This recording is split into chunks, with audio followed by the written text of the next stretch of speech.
아까 질문한 거 해보세요. 그거 자 기다려보세요. 질문. 토끼 전에서 토끼가 바다에서 탈출한 다음 안 들려, 소장님. 키웠는데 왜 안 들리지? 이거 스피커를 제일 키웠는데 일단 다시 얘기해 주세요. 해보세요. 그러니까 토끼가 탈출한 다음에 다시 죽을 고비를 그러니까 거기서부터 얘기가 끝나는데 뒤에 다시 이제 자기께 자기가 빠져서 이제 뭐 구덩이에 빠지고 하는 이야기를 넣는 것과 안 넣는 거가 어떤 차이가 있는 건지. 들었어요? 네. 토끼전에서 토끼전에서 토끼가 살아서 무트로 온 다음에 2번 정도 죽을 고비를 넘기는 대목이 나오는 판도 있고 아닌 판본도 있는데 그 차이가 뭐냐? 아, 차이. 테이쌤 알 것 같은데? 뭐예요? 그걸 몰라? 또 바꾸라. 아까 유절쌤 얘기한 거랑 비슷한데 유절쌤 얘기해보세요. 그거랑 비슷해. 트리터 이야기하신 것처럼 그 강자가 되면은 하층이 어떤 능력을 가지면 공격의 대상이 되니까 그거를 약간 희화시켜 버려가지고 위장을 한다 그런 거. 들었어요? 이해했어. 약자가 어떤 내재적인 힘으로 강자를 물리치는 것을 그대로 드러내면 그건 위험 요소가 되니까 그거는 그 개인도 그렇지만 이야기라면 이야기 자체도 위험한 거거든요. 이야기가 위험한 건 이야기를 이제 불법화시키거나 공개해서 밀어내는 거죠. 그걸 탄압하거나 그런 거니까. 그래서 그거를 희화시킨다 이거지. 그것이 내재된 속성이 아니라 그냥 우연히 강자를 물리친 거다라고 들어갔을 때 이야기도 살아남을 것이다. 이런 얘기예요. 됐나요? 네. 또 다른 질문 해보세요. 같은 판본을 같은 내용을 별주부전이라고 그렇죠. 나오는 예, 것도 토끼에게 관심이 집중되지 않게 하려고 교묘하게 그렇게 해놓은 거라고 너무 비약일까요? 아니 교묘한 게 아니라 자기는 여기선 이 충을 강조해야 되기 때문에 자꾸 토끼에 초점 두는 건 안 좋은 것 같으면 그냥 하는 거죠. 그건 교묘한 게 아니라 그런 거예요. 예. 그게 문제라고 생각하는 거예요. 그래서 별주부에다 초점을 두고 제목까지도 이렇게 딱 들어가는 거죠. 그러니까 제목이 대립된 논란은 정말 거의 이게 유일할 거예요. 별주부전, 토끼전 딱 대립된 형태로. 근데 별주부전은 충이라고 딱 나오는데 토끼전은 주제가 뚜렷하게 안 나와요. 뚜렷하게 없이 토끼전만 있어. 별주부전, 충 딱 분명히 있잖아요. 그건 그렇게 그 뭐 할 때 채집할 때부터 그 논란이 아직 정리가 안 됐는가 보죠. 상징성이 좀 없잖아요. 그건 너무나 노골적이잖아. 어떻게 보면 그 왕궁 세계는 완전히 계급사회고 밖에는 평등이고. 근데 사실은 어떻게 해버리면 평등사회, 호랑이가 평등사회 대표는 아니지만 하여튼 무태 대표 주자랑 대립된 형태가 아니고 무태에서 가장 약한 동물을 대표로 내세우면서 평등을 한 것도 좀 특이한 거죠. 하여튼 여러 가지로 했는데 토끼전 생각보다 그 잘 안 알려져 있고 판소리를 한번 들어본다면서 한 번도 못 들어봤어. 판소리도 뭐 좀 달릴래나 변형이 됐을래나 이런 것들이 끊임없이 변형이 되면서 이게 진행돼야 되는데 그러지도 않고 우리나라에서 옛 이야기 제일 그래도 멋있게 쓴 사람이 이 사람 같아. 뭐 이 사람 좀 옛 이야기 속성이 아닌 형태인데 이게 누구더라? 이 사람이 풀무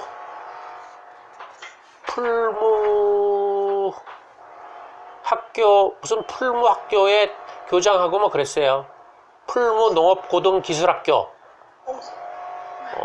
근데 이거를 이 사람은 마치 역사적 근거로 들어갔어. 이를테면 심청정 같으면 그것도 좀 나름대로 시도는 기원 후 3세기 중엽 마한때 일입니다라고 딱 찍어버렸어.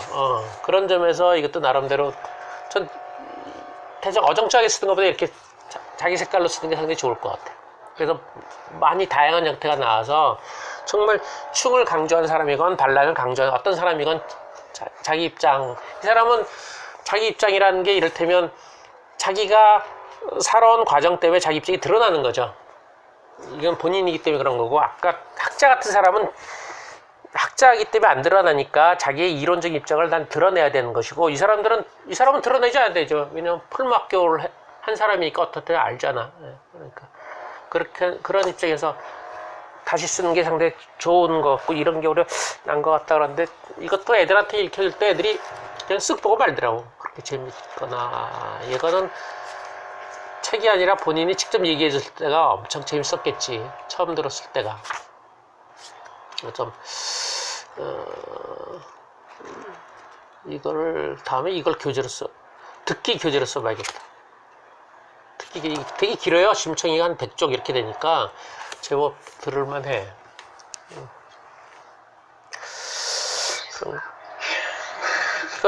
제주도 질문해 보세요. 질문할게요.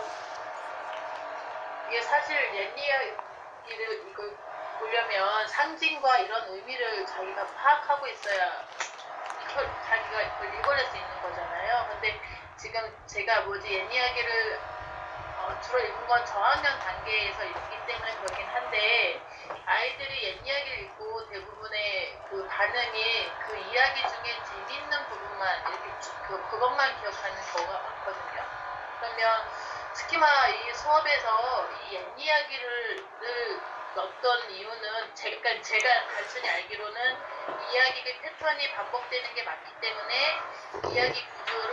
이야기를 머릿속에 구조화하기에 좋다라고 해서 옛 이야기를 넣었다라고 저는 그렇게 알고 있었거든요. 예.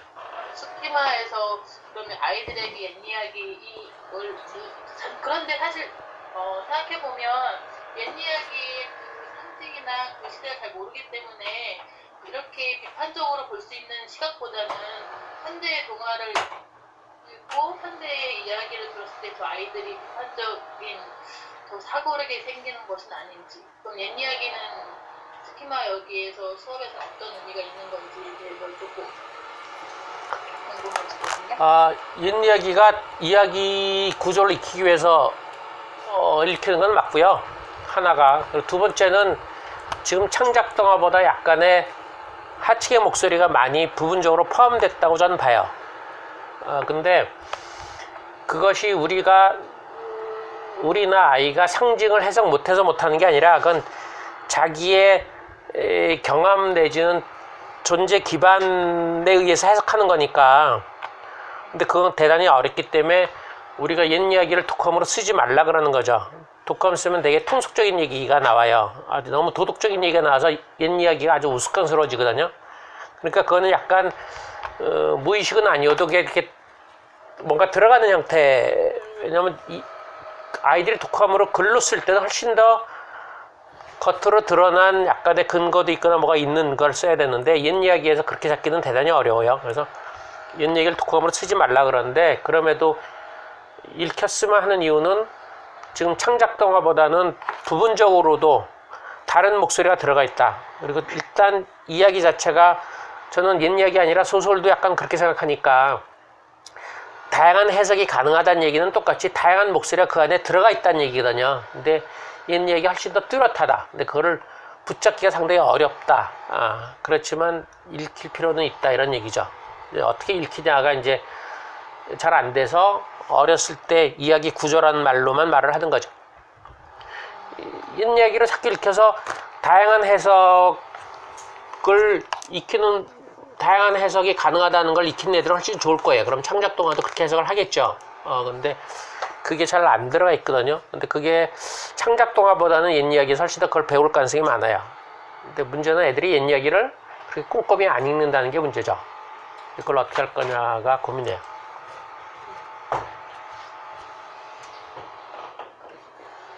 저기 예. 저는 그냥 옛 이야기를 좀 챙겨서 이 교재를 많이 쓰는 예, 편이었어요. 예. 근데 그냥 뭐 특별한 느낌은 없고 약간 그 창작동화가 주로 그 나라들이 좀 한정돼 있잖아요. 저희들이 읽는 예. 게 그나마 이제 옛날 같은 경우는 뭐 동남아 옛이야기는 그래도 접할 수 있으니까. 예. 그래서 교재를 좀 쓰는 편이었거든요. 근데 이 책 다시 읽어보니까 그러니까 이 사람이 민담은 역사적 문서다 이렇게까지 뭐 말을 하니까는 그러면 더 적극적으로 그 민담을 읽혀야 되지 않나 뭐 그런 생각이 좀 들거든요. 아니, 동의해요. 읽혀야 하는데 애들이 자꾸 대충 읽거나 이러기 때문에 저걸 어떻게 하면 좀 동화 읽는 것만큼 나름대로 대충 아는 얘기라고 해서 꼭 표면적인 것만 쑥 보는 거지. 표면적인 건 다 아니까. 그렇다고 차이를 보게 하는 건 좀 어렵고 차이는 잘 못 보거든요. 그러니까 우리가 줄거리 발표한다는 이유로 애들이 책을 꼼꼼히 보게 하는 것처럼 옛날 얘기는 대충 봐도 줄거리 발표 어느 정도 하니까 그거를 다른 형태의 뭐 과제나 뭘 줘서 내가 대충 아는 내용도 더 꼼꼼히 보게끔 하는 뭔가를 못 찾아냈다 이거지.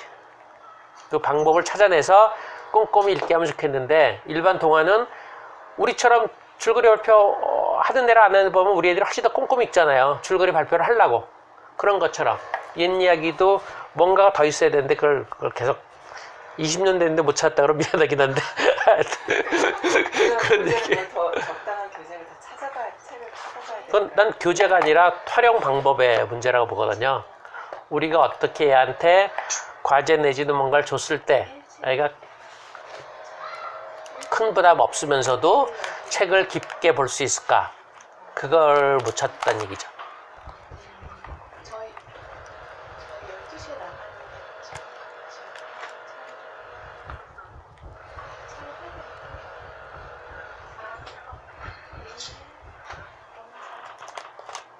아이들한테 그 지난번에 그 어린이 문학의 즐거움 보면은 예. 그 독서 토론이나 독서 비평 거기 그 작가가 여전히 안 들려 자리야? 식으로 제안하려고 오늘은 왜 안 들리지? 토론이나 독서 키워드? 비평 키워드? 저번에 잘 들렸는데. 직접 해보는 게 좀 제시가 되어 왜 그러지?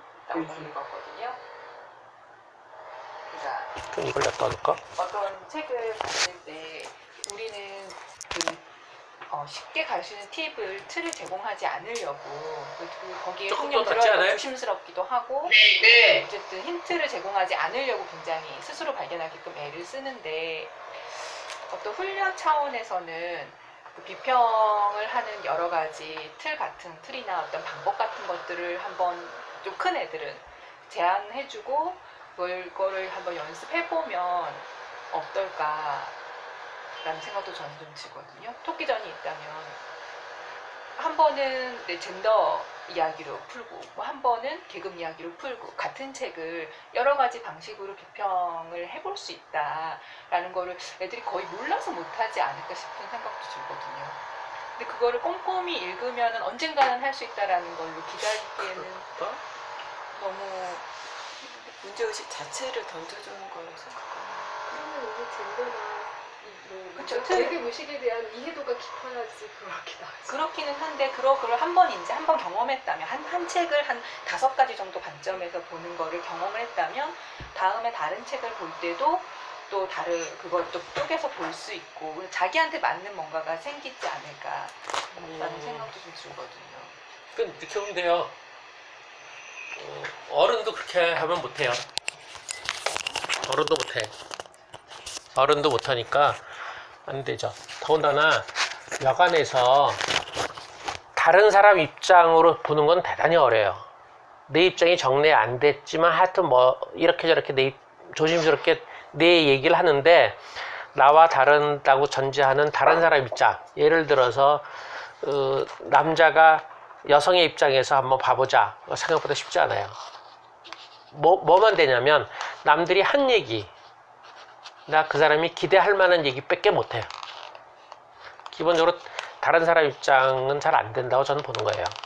된다고 보는 게 이제 주류 입장이긴 한데, 그러니까 저는 그것보다도 애들한테 지금 필요한 거는 상당히 오래 가야 되는데, 이게 의문을 던질 수 있고, 그 다음에 해석이 다를 수 있고 정도가 몸에 배는 것만 해도 난 중요하다고 봐요. 그거 이상 왜 관점을 주면 그걸 도식적으로 받아들여서 그렇게만 하려고 그럴 가능성이 많아. 근데 그게 아니라 다르게 해석이 가능하다는 거.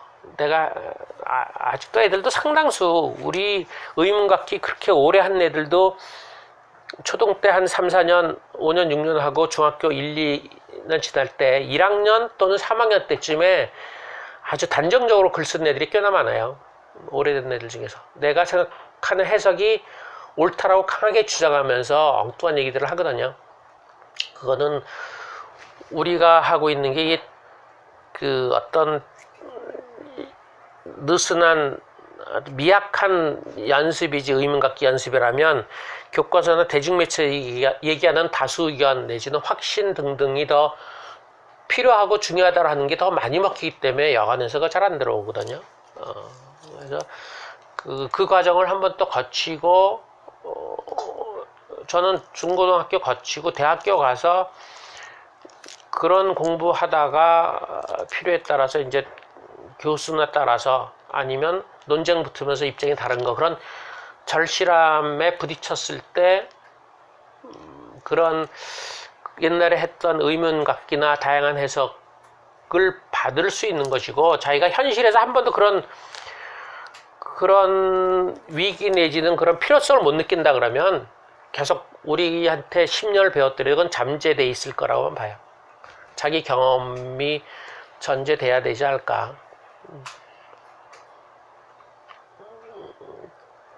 그러니까 이를테면 직장 가서도 밑에 사람이라면 못 느낄 거예요. 자기가 전 중참 내지는 뭐 한 중급 간부가 돼가지고 얘기할 때 내가 분명히 이렇게 얘기했는데 A로 얘기했는데 얘는 B로 알아들을 때 이거 혼만 내서 될 것이 아니다라는 걸 알아들어야지. 그러니까 내가 A를 얘기할 때 내 방식대로만 얘기했잖아. 걔는 그 방식대로 그걸 B로 받아들이는 거거든요. 그럴 때 아니야 얘한테는 B로 얘기를 해야 되는구나라는 걸 자기가 깨달았을 때 그때 들어올 거예요. 그리고 그걸 빨리 깨닫거나 빨리 변화시킬 수는 있어지. 어제 배운 게 있으니까. 근데 그 전까지는 그런 거를 실천하거나 자학하기가 쉽지 않을 거예요. 우리 대학교만 해도 거의 다 뭐 교수가 얘기한 걸 받기만 하지 토론하는 것도 거의 없으니까. 그래서 그냥 그런 가능성으로만 갖고 있는 형태. 그 이상 요구하는 건 또 다른 뭔가 또 틀을 주는 거예요. 요즘 애들일수록 다양한 걸 많이 줘도 빨리 받아들여야 똘똘하될수 빨리 받아들이는 거는 그거를 그 열려진 세계로 가기 위한 다양한 해석으로 가기 위한 한두 가지 관점으로 보는 게 아니라 그 관점만이 정답인 것처럼 받아요. 빨리 뭘 줄수록. 그래서 아예 안 주니까 지금 계속 정답을 찾는 거거든 우리 애들이 나한테서. 근데 그렇게 한 점 몇 개 줘봐. 아 요거만 정답이구나 계속 하겠지 뭐. 그래서 참 애매하긴 한데 그럴 것 같아요. 그 인주쌤 질문 안 하지 않으세요? 강의 듣고서 기억나는 건 본인 질문밖에 없어요. 하나도 기억 안 나요. 한 3년 지나면. 질문하세요, 질문. 없어요. 그러니까 없으면 이제 오늘 강의는 꽝이지 뭐.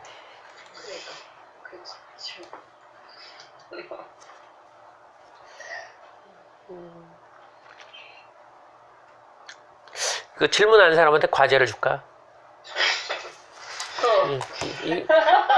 이거 여기 3편이 있는데 이 중에 한 편을 녹음하세요 그럼. 아, 제가요? 예, 질문 안 하는 사람.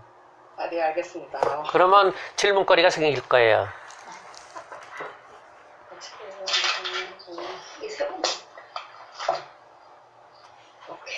이봐, 지금처럼 그 질문하기 위해서 압박을 주던데 대개는 그 결론만 받지.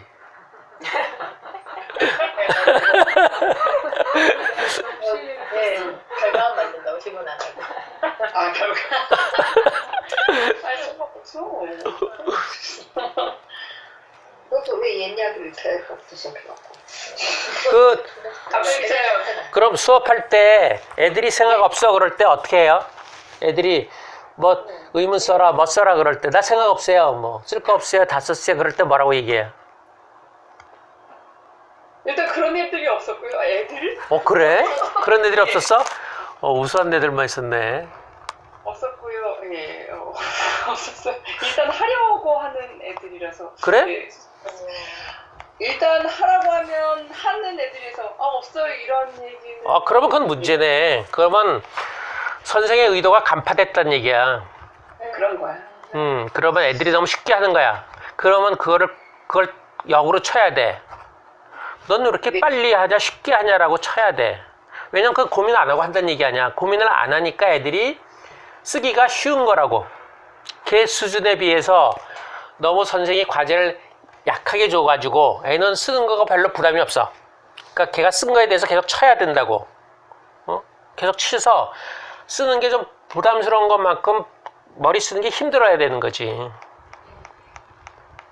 그건 애들이 우수한 거는 남들에 비해서 우수할지 몰라도 걔한테 본인이 할 수 있는 것보다 조금 높은 식의 과제가 아니라 조금 낮은 과제로 들어가서 그래.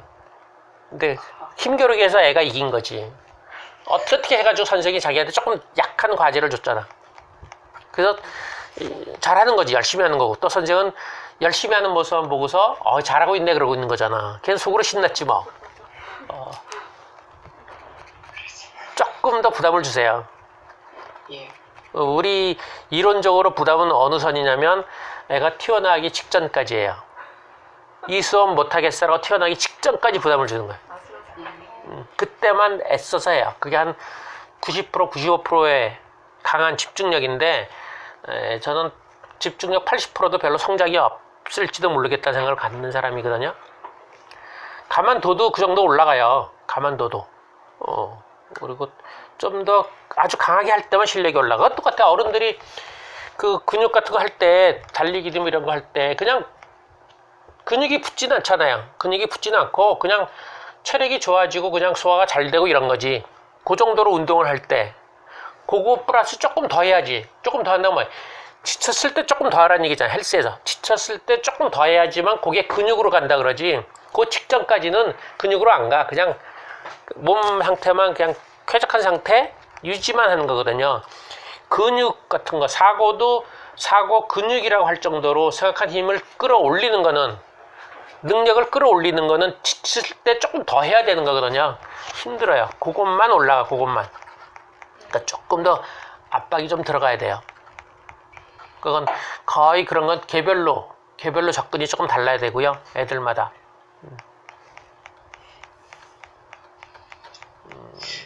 근데 우리가 이제 제가 선생님들한테 개별로 압박을 못 넣어서 그게 이제 그런 사례가 잘 안 되는 경우긴 한데 실은 애들한테는 막연하게 애들마다 목표가 조금씩 다른 형태로 자꾸 생각을 해야 돼요. 쟤는 목표가 뭐야 이렇게 들어가는 거. 일반적으로 태도긴 하지만 애에 따라 태도가 아닐 수도 있거든요. 예. 그러니까 그런 쪽으로 자꾸 생각을 해서 조금 압박을 더 넣는다. 근데 만약 교재, 그러니까 일단 옛 이야기 부분인데 한 옛 이야기, 그러니까 어떤 지금 옛 이야기에 관한 것들만 찾는 거는 어떤 약간 창작 동화에 대한 건 자기 싫다. 무조건 옛 이야기 고학년인데 또는 그 역사와 관련된 이야기를 달라라고만 계속 권하는 건 이렇게 들어와서 그러는 건지 아니면 그게 어떤 구조적인 게 이야기의 구조가 편해서 그 편리성으로 가는 건지에 대한 의문은 계속 들거든요. 그 같은 책을 또 봐요? 아니면 같은 옛 이야기를 다른 책으로 봐요?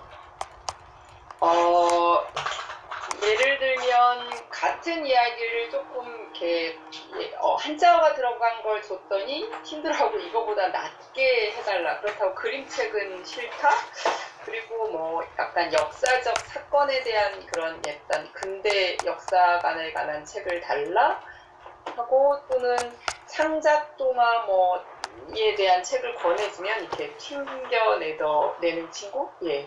하지만 옛 이야기를 그 자리에서 읽히는 읽는데 한 집중해서 읽는 게 한 5분 읽다 약간 돌다가 또 다시 끌어가다가 이렇게 하더라고요. 하지만 나는 끝까지 읽겠다.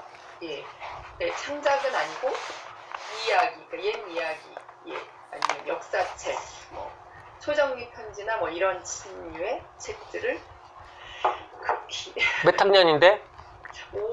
6학년이요. 아이고. 걔 녹음으로 안 들려줘요? 책 펼치고 녹음으로 듣는 거? 녹음도 들려줬는데요.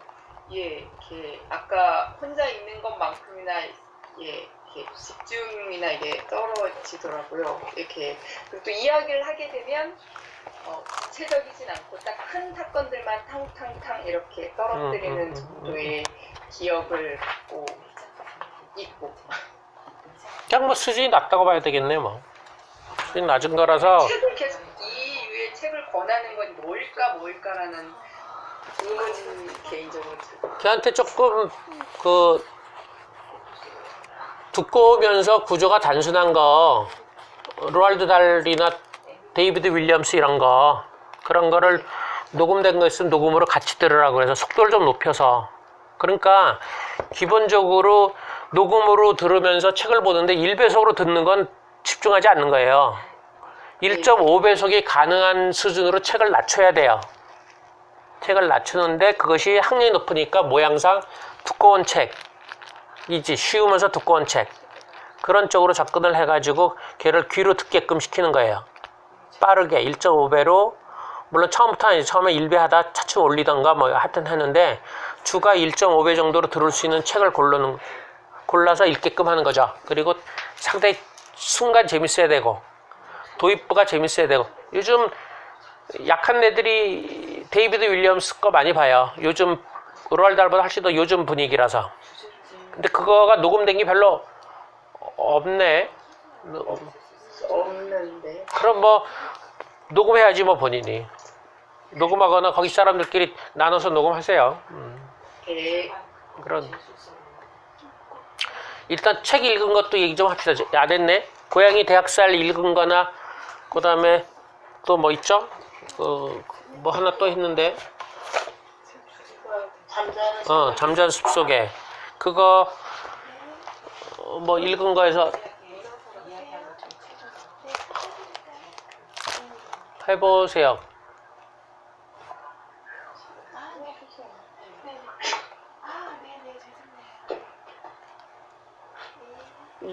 우리 이거 하나 갖다 안으로 집어넣었어요? 바깥 아니야.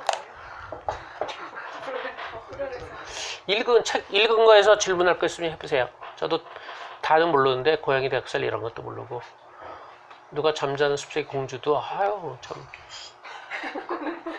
그러긴 한데 그래도 새로운 얘기를 하니까 그래 다 구하셨네. 어떻게 구해가지고. 책도 잘 없을 텐데. 책 보고 질문하는 그때부터 책 봐. 아니지, 딱지 붙인 걸 딱 얘기를 해야지. 딱지 붙여놓고 딱 얘기를 해. 딱지 붙인 거 없어요? 고양이 대학살에서 뭐 딱지 붙인 거나 뭐.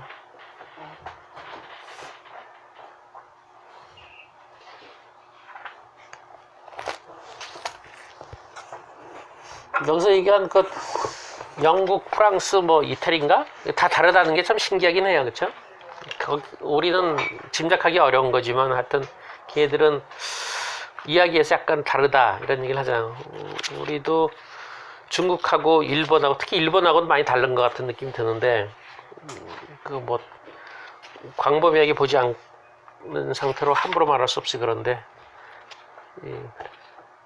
다르다는 거.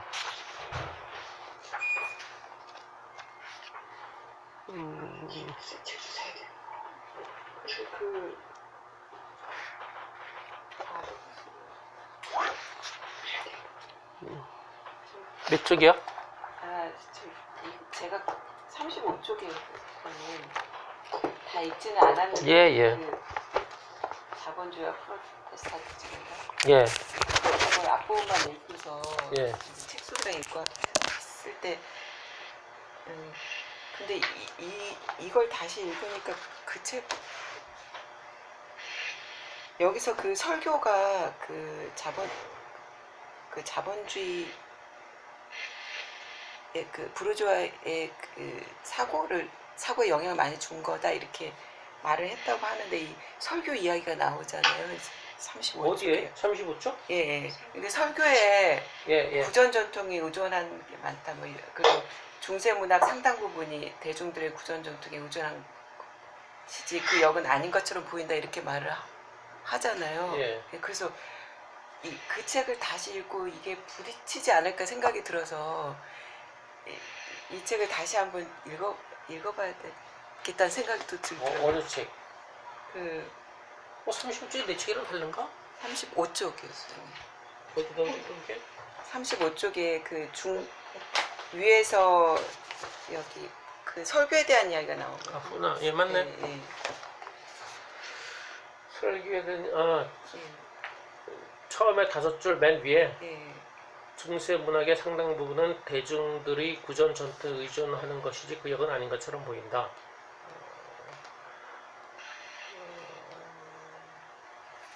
비약인지 모르겠는데 어쨌든 그 책 제목이 자본주의 프로테스탄티즘인가. 예. 그 책에서는 그 프로테스탄티즘의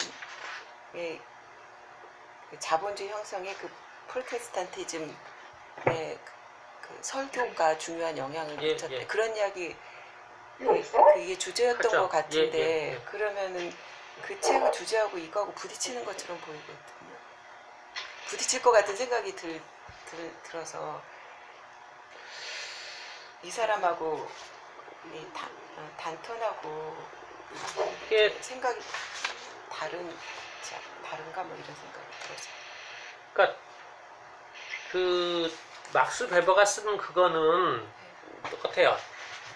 기존에 그 나름대로 백스턴과 유명한 목사의 설교를 갖고서 분석을 할 거니까 그 중에 다수가 그러니까 다수로 본다면 그 중세나 그 전통적인 생각이 있는데 거기서 새롭게 변한 것들만 봤을 때 그게 자본주의 윤리일 거라고 해석한 걸로 저는 알거든요. 그러니까 그거를 그냥 다른 것들하고 비교했을 때 공통점을 찾으면 그거는 그 당시 시대를 반영한 거예요. 중세 가치를 그대로 갖고 있는데 다른 설교하고 다른 뭔가는 새로운 노동 윤리를 얘기했을 것이다. 그리고 그것이 선구적에서 그 다음에는 점점 그런 쪽으로 강화됐을 거라고 그렇게 해석한 걸로 저는 알고 있거든요.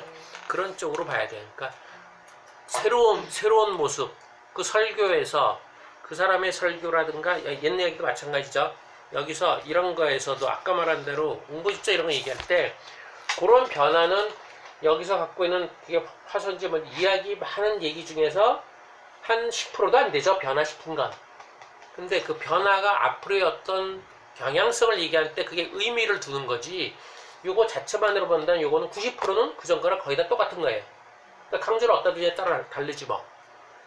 다 같은 걸로 둔다면 90% 둔다면 이것도 여전히 이런 전반적인 것 중에 하나인데 그 뭔가 변화된 10% 갖고서 의미를 돋버리면 새로운 얘기 가능성인 것과 같이 다른데 그렇지 않죠. 주는 다 기본적으로 이런 형태죠. 그러니까 이 사람은 그걸 강조를 하는 사람이라고 봐야 되겠지 뭐. 그 동아의 정체도 다 그렇잖아요. 동아 정체도 계속 부르주아 얘기하는 것이 그런 측면이죠. 전통적인 측면을 해석할 수 있는 게 더 많을 거예요. 되게 새롭다는 거지, 새롭. 그 장화시는 고양이에서 고양이가 그런 새로운 모습을 보여주는 거, 중세의 이 보통 사람과 다른 인성 같은 거 보여주는 거, 이런 것들은 그걸 자본주의랑 연결시키는 거니까, 부르주아나 그거랑 연결시키는 거니까, 그건 새로운 모습이지 뭐.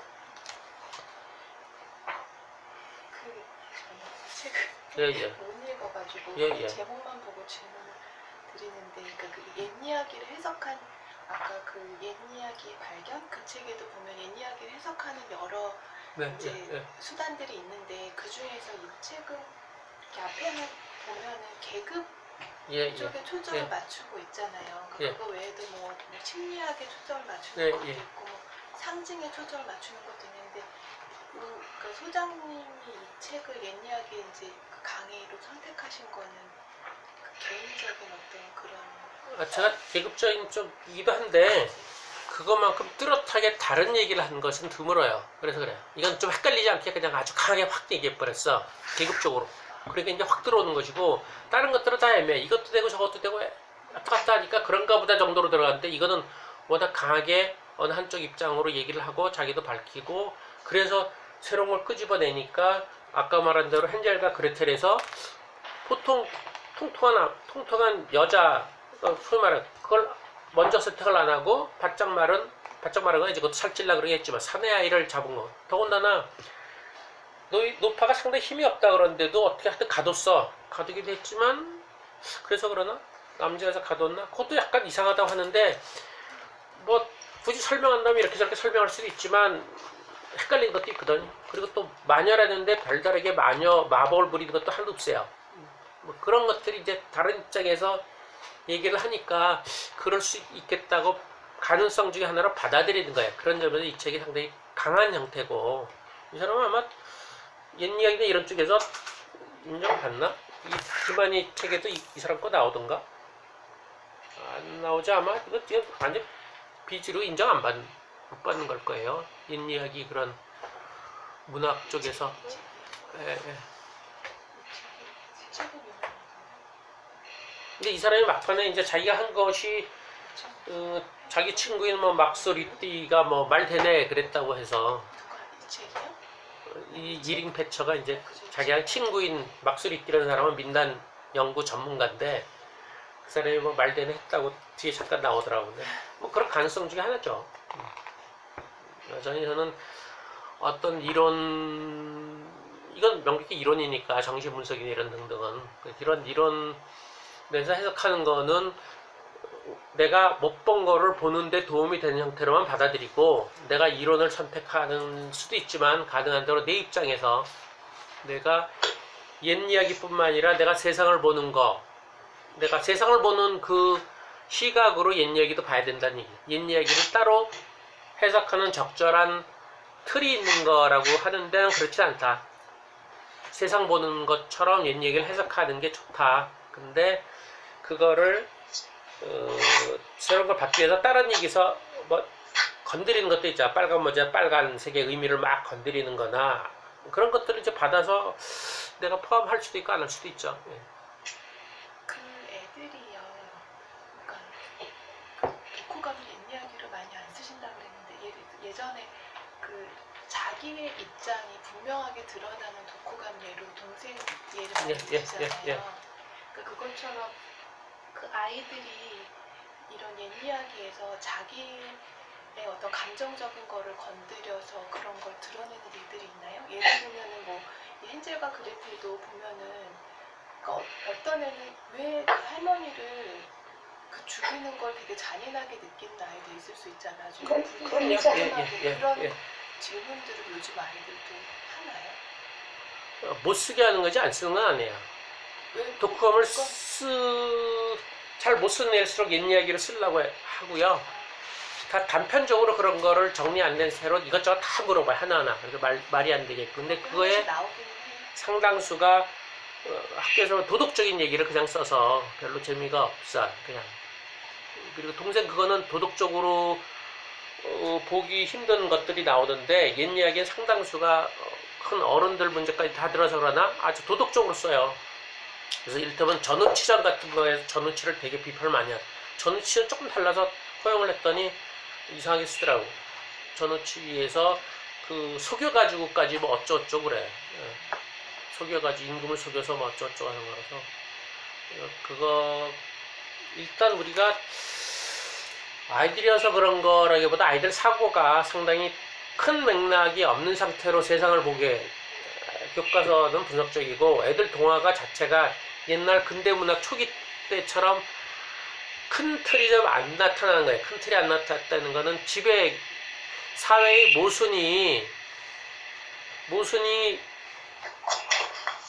왜 발생했는지 이게 계급적으로 안 나타난 상태로 뭔가 모르는 뭔가 그 자연적인 것도 아니고 뭔가 근데 암시가 짐작하기로는 이 사회 구조 내진 지배층으로 인한 모순이 이제 자기나 자기 주변에 둘러싸인 게 많은데 그런 것들이 옛날 근대 소설에서는 좀 길기도 하지만 서서히 나타나는 형태인데 요즘은 동화 내지는 짧은 것들에서 거의 안 나타나고 그거 사점만 해서 이런 문제가 왜 생겼는지를 결국 심리적으로 들어간 형태. 그리고 우리 사회가 심리적이니까. 그래서 그런 모순이 왜 생겼어? 라고 할 때 개인적인 차원으로만 들어가서 그런 틀로 세상을 보는 게 익숙한 아이들이어서 그 옛 이야기는 대개는 좀 깔고 있거든요. 약간 큰 틀이 있잖아. 큰 틀이. 아까 말해도 아무것도 없어도 이 사또가 나오고 그러는 거거든요. 사또라는 건 지배층이잖아요. 하늘을 나는 아이 같으면 양반 나오다가 그 다음에 사또 나오다 임금님까지 나오는 거거든요. 그런 큰 틀이 있는 상태하고 요즘 동화는 거의 그런 큰 틀이 없지. 특이하게 이제 김남중이 쓴 싸움의 달인 보면 애들끼리 싸우다 점점 올라가다 나중에 재개발 싸우는 것까지 용역 나오고 뭐 이런 거 나오는데 그런 건 아주 드물거든요. 그 아이들 사고가 이렇게 맥락이 아주 작은 맥락에만 갇혀 있어. 그러니까 학교도 왕따 연구하는 교사들은 그걸 왜 학교 폭력이라 그러냐? 학생 폭력이라고 해야지. 학생 간의 폭력이라 해야지. 그러는데 난 기본적으로 학교 폭력이라 봐요. 학교에서 폭력적인 게 수보있기 때문에 애들이 모방하는 거라 보이는 거지. 교사가 학생들한테 폭력적으로 대하는 것뿐만 아니라 학교 제도 자체가 상당히 폭력적이에요. 요즘 애들에게 비하면. 그래서 실은 학교 폭력이 맞아요. 왕따는 제가 보기에는. 근데 그거를 교사들은 되게 억울해해. 이게 무슨 왜 학교 폭력이야. 학생들 간의 폭력이지 라고 하거든요. 큰 틀을 안 보는 거예요. 특히 선생들이 큰 틀을 잘 안 봐요. 선생들이 다 착한 사람, 착한 학생들 출신이어서. 그러면 그 이제 요즘 아이들이 동화 같은 거 읽을 때 어떤 개인적인 심리적인 이런 걸 해석하는 경향이 강하다고 하면은 예전에 가르쳤던 학생들은 더 큰 틀을 보기도 하고 그랬었나요? 아니면 책 자체의 경향이 그렇다는 건지? 뛰어난 애들이 좀 그랬죠. 뛰어난 애들이 일부 좀 보고 보통 애들 다 비슷하죠. 왜냐면 이 교과서다 이쪽 지배층 우리나라 심리가 이거 되게 오래됐으니까 사회 자체가 그러니까. 우리가 스키마에서 그거를 이제 의문을 가질 때 보통 내 입장에서 뭔가 나한테 걸리는 무언가로부터 의문이 시작되기를 권하잖아요. 근데 그거랑 조금 상충되지 않나요? 그러니까 네. 본인 생각대로 나를 심리적으로 봐서 그래요. 전 나를 심리적으로 안 보는 거예요. 어떤 정체성을, 나의 정체성을 심리적으로 안 보죠. 구조적인 측면으로 보죠. 그러니까 나는 남성과 중간층 등등 이렇게 보는 거죠. 그게 아니라 나의 성향으로 본다 이런 게 심리적인 거잖아. 근데 그런 게 익숙해 있다는 얘기지. 왜 그런? 사회 전체가 그러니까 그렇지. 우리 사회가 그렇게 갔죠. 왜 간 건 둘째치고 그러니까 유럽이 상대적으로 우리보다 훨씬 더 사회 구조적으로 봐요. 대표적인 게 지금은 안 그랬지만 스웨덴 같은 거는 정당이 계급적으로 돼 있잖아. 거긴 자본가 당도 있어요. 자본가 당이 가끔 시위도 했어 옛날에. 왜냐면 노동자 농민당이 정권을 잡고 있으니까 그러거든요. 그럴 때는 학생들은 그렇게 생각하겠지. 자본가, 노동자 이렇게 생각하겠죠. 우리는 가장 기본 그렇죠. 우리는 당연히 아니잖아. 우리는 민주당이랑 뭐 이쪽랑 얼추 비슷하잖아. 다 얼추. 미국도 그러고. 미국 우리 쪽이 되게 심리적으로 보는 게 강하고요. 그리고 유럽 쪽이 조금 덜하고.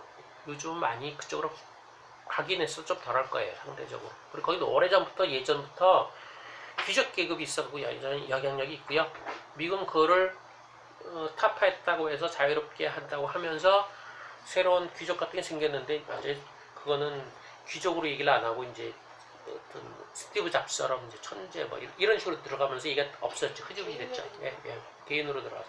그래서 그거는 더 크게 보면 그거는 개개인이 그렇게 가르치는 거 우리 그 정도 가르치는 걸로는 어림없고 그건 학교에서 뭐 특수학교에서 그걸 강조한다고 해도 쉽지 않은데 사회 전체가 그런 흐름이니까 그런 형태. 그러니까 제가 계속 얘기하는 것처럼 우리처럼 사교육 내지는 작은 시간을 애들과 만나는 경우는 항상 더 큰 틀을 생각을 해야 되는 거예요. 가장 큰 틀이 학교고 그 다음 큰 틀이 이제 가족이잖아. 가족의 상당수는 그 계급적인 위치라고 봐야 되거든요.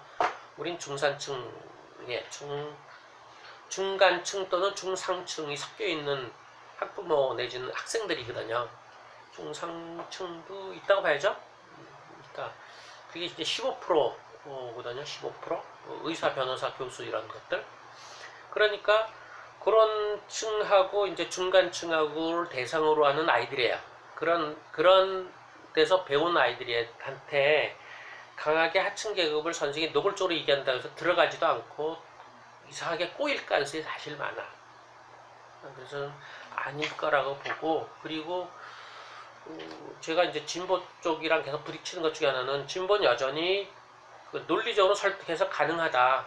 그 보편적인 가치를 얘기하면서 그럴 거라는데 저는 그렇지도 않고 요즘 애들한테 가르치는 건 가능하지 않고, 어쩌면 가장 큰 거는 저 50% 천성 뭐 30% 가족 배경이라고 생각을 하는데, 그러니까 그 사람이 제가 중상층을 비판하긴 해도 그거는 구조적으로 계급적으로 비판하는 거지, 개개인들은 거기에 대해서 상대적으로 나은 사람이면 되는 거예요. 거기에 대해서 상대적으로 여전히. 그게 근데 되게 불편한 것 같아요. 저희 불편하죠. 우리가 그럼요. 유럽을 영국 같은 데를 비판하는 데 제일 많이 쓰이는 데가 거기는 계급이 되게 공고해서 예. 거의 초등 고학년부터 그냥 아예 나눠지죠. 예, 이게 예, 계층 간의 이동이 전혀 없는 거, 그 계층을 인정하는 것 자체를 우리는 되게 불편해하잖아요. 미국이나 우리는. 우리는 너는 노동자 계급이야라는 말을 듣는 게 되게 싫으니까 그걸로 나를 규정해버리는 것 같으니까, 그러니까 이게 얼마든지 이동할 수 있다는 거를 계속 가지고 있고 나는 여기에 속하는 것처럼 그렇게 생각하려고 하잖아요. 근데 그렇게 그거 인정해버린다는 자체가 어떻게 보면은, 그러니까 어떤 그 사회 계층 간의 이동 같은 거를 아예 부정해버리는 걸로 느껴질 수도 있을 그러니까 것 같아서. 그 거꾸로 사회 이동 자체도 그쪽 개념이에요. 보수 개념이에요. 이쪽 개념은 뭐냐면 계급 간의 격차가 줄거나 그런 차별이 없는 게 맞는 거라고 보는 거예요. 사회적 이동이 개인적으로 가능한 거를 미국은 좋은 사회라고 생각하는데 그건 미국식의 사고방식이고, 계급적으을 강조하는 사람들은 계급은 이러저러해서 역할은 있지, 누구는 자본가고 경영자고 노동자가 있는 거거든요. 그 차이가 그 전보다 줄어들거나 그거를 인격적으로 비난하지 않는 게 좋은 사회라고 보는 거거든요. 전 성격이 달라요. 그러니까 계급 문화가 있을수록 덜 비난할 가능성이 많아요. 영국은 다시 비난하는데 뭐 차분히 뭐니 다시 하는데, 노동자 문화가 약해지면서 다시 비난의 목소리가 커지는 거거든요. 그러니까 처음부터 다른데 우리는 자꾸 이제 거기에 너무 젖어 있어서 그쪽 가치 지향점으로 사회적 이득이 좋은 게 아니라 개인이 노력하면 올라가야지라고 생각하는 거를 자꾸 이렇게 보는 건데, 저는 그렇게 생각 안 하거든. 개인은 올라가는 게 아니라 격차가 줄어